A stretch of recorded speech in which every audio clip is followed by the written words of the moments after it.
2026 T20 world cup కు team India యువ opener Shubman Gill కు చోటు దక్కలేదు.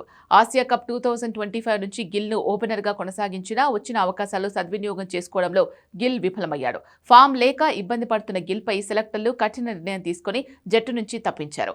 నమ్మకంతో ఎన్ని అవకాశాలు ఇచ్చినా శుభ్మన్ వరుసగా విఫలమవుతూ జట్టుకు భారంగా మారాడు. టీ20లోనూ ఫ్యూచర్ కెప్టెన్ గా ప్రశంసలు అందుకున్న గిల్ ఇలా వైఫల్యాల బాటలో ఉండడం బోర్డుకు కూడా షాక్ ఇచ్చింది. అయితే మెగా టోర్నీ సమరానికి గిల్ ను ఎంపిక చేయకపోవడంతో మిశ్రమ స్పందనలు వస్తున్నాయి. తాజాగా టీమిండియా దిగ్గజ ఆల్రౌండర్ యువరాజ్ సింగ్ తండ్రి యోగరాజ్ సింగ్ గిల్ ను వెనకేసుకొచ్చారు.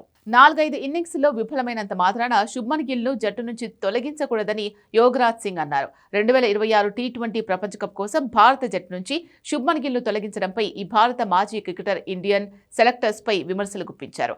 భారత క్రికెట్లో చాలా మంది ఆటగాళ్లకు చాలా అవకాశాలు లభించాయని, చాలా సందర్భాల్లో వారు వృధా చేసినప్పటికీ వారు జట్టులో కొనసాగారని గుర్తు చేశారు. గిల్ ను జట్టులో నుంచి తొలగించడం వెనుక గల కారణాన్ని ఆయన ప్రశ్నించారు.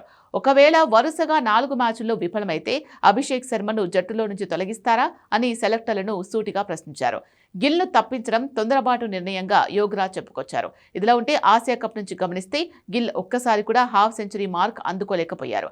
కాన్బెరాలో తొలి టీ20లో మాత్రమే కెప్టెన్ సూర్యతో కలిసి కాస్త మెప్పించాడు. ఆ తర్వాత 4వ వన్డేలో 46 పరుగులు చేసి పర్వాలేదు అనిపించాడు. సౌత్ ఆఫ్రికాతో జరిగిన తొలి టీ20లో కేవలం 4 పరుగులే చేసి పెవిలియన్ కు చేరాడు.